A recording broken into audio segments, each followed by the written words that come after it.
ਦਿੱਲੀ ਸਿੱਖ ਗੁਰਦੁਆਰਾ ਪ੍ਰਬੰਧਕ committee ਚੋਣਾਂ ਤੋਂ ਠੀਕ ਪਹਿਲਾਂ ਦਿੱਲੀ ਦੀ ਅਰਵਿੰਦ ਕੇਜਰੀਵਾਲ ਸਰਕਾਰ ਵੱਲੋਂ ਮਾਰੀ ਇੱਕ ਪਲਟੀ ਨੇ ਸ਼੍ਰੋਮਣੀ ਅਕਾਲੀ ਦਲ ਬਾਦਲ ਨੂੰ ਮੁਸ਼ਕਲ 'ਚ ਫਸਾ ਦਿੱਤਾ ਹੈ। ਕੋਰਟ ਵਿੱਚ 19 ਮਾਰਚ ਨੂੰ ਹੋਈ ਸੁਣਵਾਈ ਦੀ ਤਾਰੀਖ ਬੇਸ਼ੱਕ ਅੱਗੇ ਪੈ ਗਈ, ਪਰ ਦਿੱਲੀ ਸਰਕਾਰ ਵੱਲੋਂ ਕੋਰਟ ਵਿੱਚ ਦਿੱਤੇ ਹਲਫਨਾਮੇ ਨੇ ਤੈਅ ਕਰ ਦਿੱਤਾ ਹੈ ਕਿ ਦਿੱਲੀ ਕਮੇਟੀ ਲਈ ਹੁਣ ਸਿਰਫ ਧਾਰਮਿਕ ਪਾਰਟੀ ਹੀ ਚੋਣ ਲੜ ਸਕਦੀ ਹੈ। ਜਾਗੋ ਪਾਰਟੀ ਮੁਖੀ ਮਨਜੀਤ ਸਿੰਘ ਜੀਕੇ ਨੇ ਦਿੱਲੀ ਸਰਕਾਰ ਦੇ ਇਸ ਹਲਫਨਾਮੇ ਨੂੰ ਆਧਾਰ ਬਣਾ ਸ਼੍ਰੋਮਣੀ ਅਕਾਲੀ ਦਲ ਬਾਦਲ ਨੂੰ ਘੇਰਿਆ ਹੈ ਤਾਂ ਨਾਲ ਹੀ DSG-MC ਮੁਖੀ ਮਨਜਿੰਦਰ ਸਿੰਘ ਸਿਰਸਾ ਤੇ भी सीधे निशाने साधे हैं।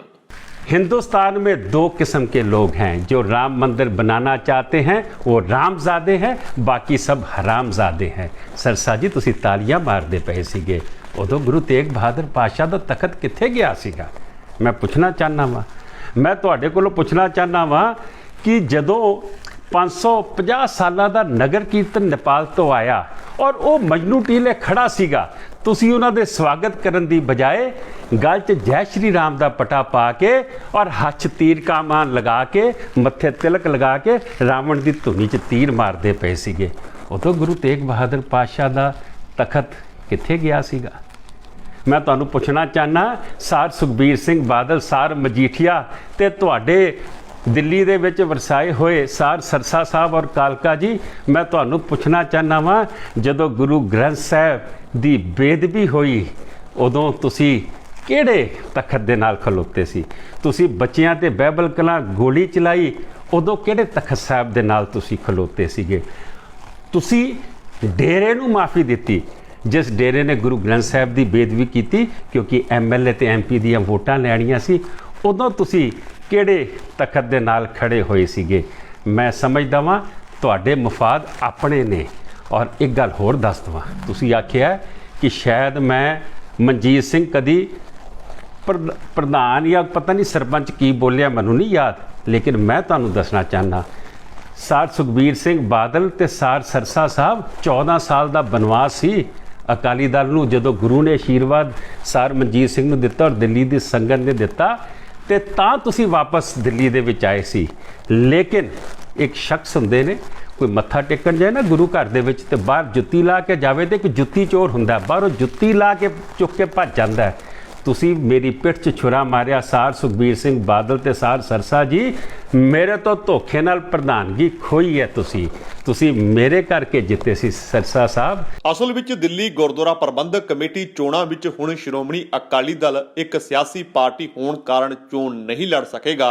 दिल्ली विच अरविंद केजरीवाल सरकार ने हुक्म जारी करके कहा है कि दिल्ली गुरुद्वारा कमेटी विच आउण वाले अप्रैल महीने च होण जा रहीआं चोणां विच केवल धार्मिक पार्टी नूं ही इजाजत दित्ती जावेगी, ना कि किसी सियासी पार्टी नूं। दिल्ली सरकार ने अपना कुछ समा पहला जारी कीता आर्डर भी वापस ले लिया है। HS फुलका ने कहा कि उन्हां कोल दिल्ली सरकार दा आर्डर आया है।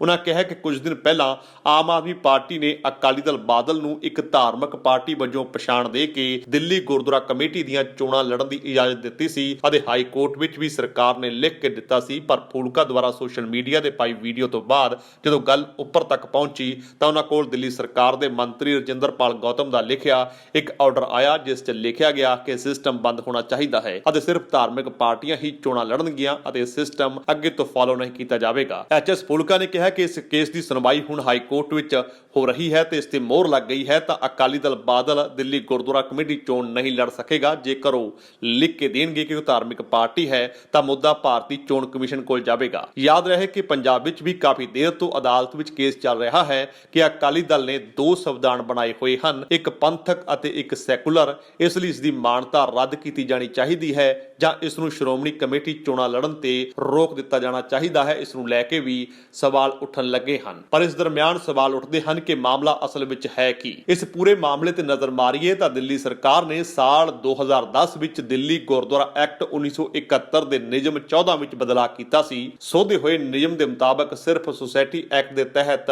ਰਜਿਸਟਰਡ ਪਾਰਟੀਆਂ ਹੀ DSG-MC ਚੋਣ ਲੜ ਸਕਦੀਆਂ ਹਨ। ਚੋਣ ਲੜਨ ਵਾਲੀ ਪਾਰਟੀ ਦੀ ਰਜਿਸਟ੍ਰੇਸ਼ਨ ਘੱਟ ਤੋਂ ਘੱਟ 1 ਸਾਲ ਪੁਰਾਣੀ ਹੋਣੀ ਚਾਹੀਦੀ ਚਾਹੀਦੀ ਹੈ। ਇਸ ਸੋਧ ਤੋਂ ਪਹਿਲਾਂ ਸ਼੍ਰੋਮਣੀ ਅਕਾਲੀ ਦਲ ਬਾਦਲ ਅਤੇ ਸ਼੍ਰੋਮਣੀ ਅਕਾਲੀ ਦਲ ਦਿੱਲੀ DSG-NC ਚੋਣਾਂ ਲੜਦੀ ਸੀ। ਇਹਨਾਂ ਦੋਵਾਂ ਹੀ ਪਾਰਟੀਆਂ ਨੂੰ ਸਾਲ 2013 ਅਤੇ 2017 ਦੀਆਂ ਚੋਣਾਂ ਵਿੱਚ ਇਸ ਸੋਧ ਵਿੱਚ ਛੂਟ ਦਿੰਦੇ ਹੋਏ ਰਾਖਵੇਂ ਚੋਣ ਨਿਸ਼ਾਨ ਜਾਰੀ ਕਰ ਦਿੱਤੇ ਗਏ ਸਨ। ਉੱਥੇ ਹੀ ਆਮ ਆਦਮੀ ਅਕਾਲੀ ਦਲ ਨੇ ਸੰਸ਼ੋਧਨ ਨੂੰ ਲਾਗੂ ਕਰਨ ਦੀ ਮੰਗ ਨੂੰ ਲੈ ਕੇ ਸਾਲ 2017 ਵਿੱਚ ਹਾਈ ਕੋਰਟ ਵਿੱਚ ਪਟੀਸ਼ਨ ਦਾਖਲ ਕੀਤੀ ਸੀ। ਮਾਮਲਾ ਅਦਾਲਤ ਵਿੱਚ ਵਿਚਾਰ ਅਧੀਨ ਹੈ। ਇਸ ਮਾਮਲੇ ਵਿੱਚ ਪਹਿਲਾਂ ਦਿੱਲੀ ਸਰਕਾਰ ਨੇ ਅਦਾਲਤ ਵਿੱਚ ਸਾਲ 2010 ਤੋਂ ਪਹਿਲਾਂ ਦੀਆਂ ਪਾਰਟੀਆਂ ਨੂੰ ਛੋਟ ਦੇਣ ਦੀ ਗੱਲ ਕਹੀ ਸੀ, ਪਰ ਹੁਣ ਨਵਾਂ ਆਦੇਸ਼ ਜਾਰੀ ਕਰ ਦਿੱਤਾ ਗਿਆ ਹੈ। ਹੁਕਮ ਵਿੱਚ ਸਪਸ਼ਟ ਕੀਤਾ ਗਿਆ ਹੈ ਕਿ ਪਿਛਲੇ 2 ਚੋਣਾਂ ਵਿੱਚ ਦਿੱਤੀ ਗਈ ਰਾਹਤ ਗਲਤ ਹੈ। ਇਸ ਚੋਣ ਵਿੱਚ ਜ਼ਰੂਰੀ ਰੂਪ ਵਿੱਚ ਸੋਧੇ ਹੋਏ ਨਿਯਮ ਲਾਗੂ ਹੋਣ। ਜੇਕਰ ਅਦਾਲਤ ਦਿੱਲੀ ਸਰਕਾਰ ਦੇ ਹੁਕਮਾਂ ਨੂੰ ਮੰਨ ਲੈਂਦੀ ਹੈ, ਜੋ ਕਿ ਸੰਭਵ ਹੈ, ਤਾਂ ਸ਼੍ਰੋਮਣੀ ਅਕਾਲੀ ਦਲ ਬਾਦਲ ਅਤੇ ਸ਼੍ਰੋਮਣੀ ਅਕਾਲੀ ਦਲ ਦਿੱਲੀ ਦੀ ਮਾਨਤਾ ਖਤਰੇ ਵਿੱਚ ਪੈ ਸਕਦੀ ਹੈ। ਸ਼੍ਰੋਮਣੀ ਅਕਾਲੀ ਦਲ ਬਾਦਲ ਰਾਜਨੀਤਿਕ ਪਾਰਟੀ ਦੇ ਤੌਰ ਤੇ ਰਜਿਸਟਰਡ ਹੈ। ਪਾਰਟੀ ਦੀ ਦਿੱਲੀ ਇਕਾਈ ਬਾਲਟੀ ਚੋਣ ਨਿਸ਼ਾਨ ਤੇ DSG-NC ਚੋਣਾਂ ਲੜਦੀ ਹੈ। ਉੱਥੇ ਹੀ ਸ਼੍ਰੋਮਣੀ ਅਕਾਲੀ ਦਲ ਬਾਦਲ ਨੇ ਇਸ ਫੈਸਲੇ ਨੂੰ ਲੈ ਕੇ ਸਵਾਲ ਚੁੱਕੇ ਹਨ। ਦਿੱਲੀ ਸਿੱਖ ਗੁਰਦੁਆਰਾ ਪ੍ਰਬੰਧਕ ਕਮੇਟੀ ਤੇ ਕਾਬਜ ਸ਼੍ਰੋਮਣੀ ਅਕਾਲੀ ਦਲ ਬਾਦਲ ਨੇ ਸਰਕਾਰ ਦੇ ਹੁਕਮਾਂ ਨੂੰ ਗੈਰ ਕਾਨੂੰਨੀ ਕਰਾਰ ਦਿੱਤਾ ਹੈ। ਪਾਰਟੀ ਦੇ ਸੂਬਾ ਮੁਖੀ ਹਰਮੀਤ ਸਿੰਘ ਕਾਲਕਾ ਨੇ ਕਿਹਾ ਕਿ ਉਹਨਾਂ ਦੀ ਪਾਰਟੀ ਆਪਣੇ ਪੁਰਾਣੇ ਚੋਣ ਨਿਸ਼ਾਨ ਬਾਲਟੀ ਤੇ ਹੀ ਚੋਣ ਮੈਦਾਨ ਵਿੱਚ ਉਤਰੇਗੀ। ਉਹਨਾਂ ਨੇ ਕਿਹਾ ਕਿ ਮਾਮਲਾ ਪਹਿਲਾਂ ਤੋਂ ਅਦਾਲਤ ਵਿੱਚ ਵਿਚਾਰ ਅਧੀਨ ਹੈ, ਇਸ ਲਈ ਸਰਕਾਰ ਦੇ ਹੁਕਮ ਜਾਰੀ ਕਰਨਾ ਸਹੀ ਨਹੀਂ ਹੈ। ਤਾਂ ਉੱਥੇ ਹੀ ਜਗ ਆਸਰਾ ਓਟ ਜਾਗੋ ਨੇ ਸਰਕਾਰ ਦੇ ਹੁਕਮਾਂ ਦਾ ਸਵਾਗਤ ਕੀਤਾ ਹੈ।